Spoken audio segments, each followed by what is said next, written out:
prise en main du logiciel SketchUp, technologie collège. Alors, je vais le lancer.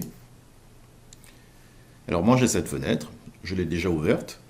Vous allez sans doute avoir la demande d'acceptation de licence. Donc vous allez avoir une fenêtre, vous allez cocher « J'accepte ».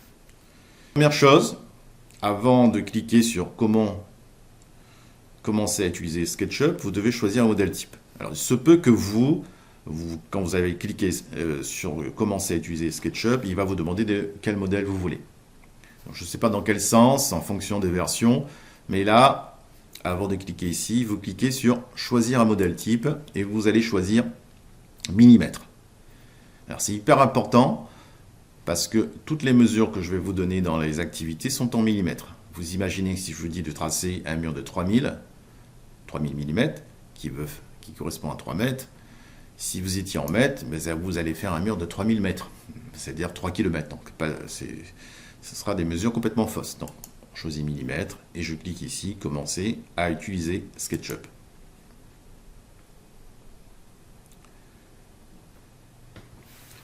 Donc la première étape, c'est d'afficher les bonnes barres d'outils.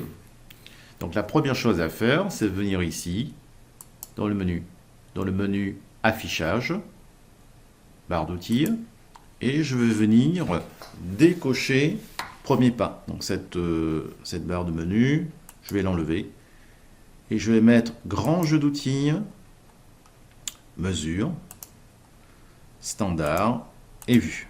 Alors moi, je vais d'abord finir ça. Je laisse valider. Alors moi, la barre mesure, elle est ici. Parfois, les élèves, en fonction de la version, il se met ici mesure. Je vais commencer par dessiner une forme rectangulaire ici. Donc je prends l'outil rectangle et je dessine une forme rectangulaire. Je prends l'outil pouce étiré, j'approche la souris de cette surface et vous voyez qu'il y a des petits pointillés et elle devient un petit peu bleutée. Donc je clique sur la surface, je laisse mon doigt appuyer sur la souris et je monte. Je lâche tout. Petite chose, si je veux pivoter, j'appuie sur la molette de ma souris, j'appuie, je laisse mon doigt appuyer, je voyais que je peux pivoter. C'est la même chose que j'utilise cet outil-là, directement. Je prends l'outil flèche. Alors, la petite question, c'est à quoi sert ce personnage? Alors, parfois, en fonction de la version, c'est une dame. Alors, ça permet d'avoir une idée des proportions.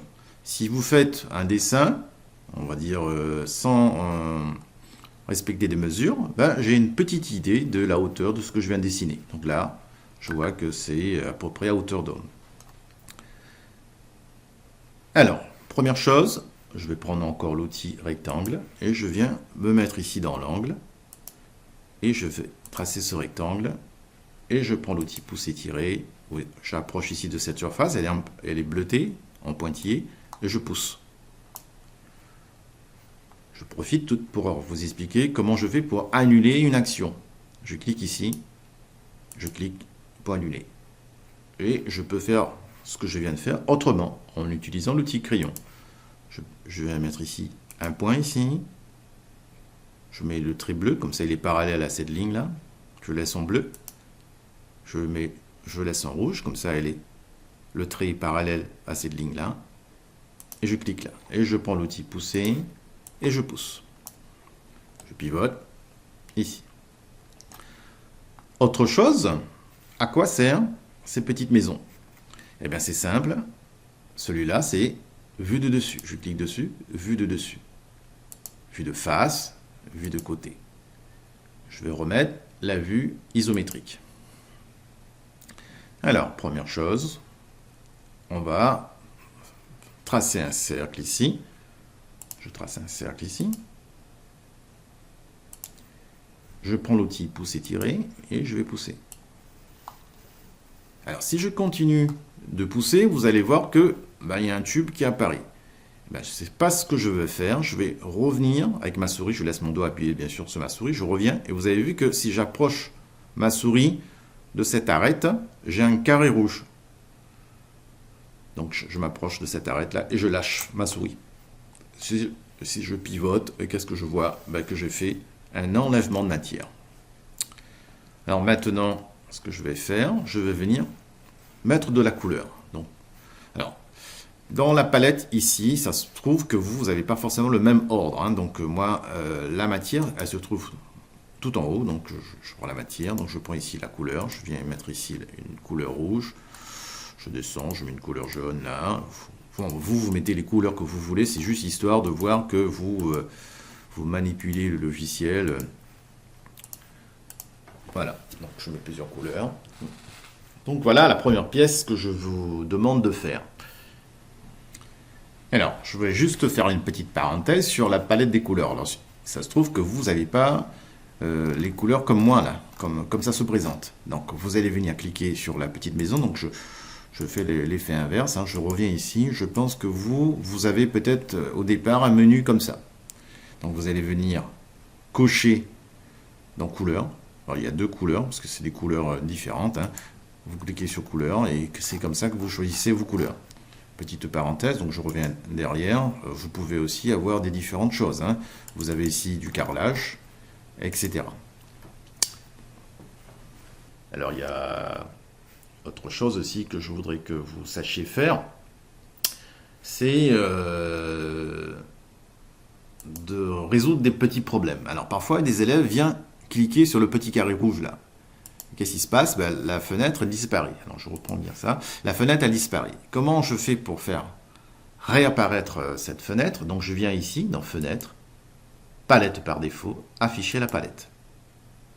Même chose, parfois des élèves suppriment à l'intérieur de la palette les différents onglets. Eh bien je vais dans Fenêtre, Palette par défaut et je viens recliquer sur mes onglets. D'accord? Je viens ici, donc je crois qu'il y avait matière. De toute façon, vous avez besoin de matière, composants et style. Voilà.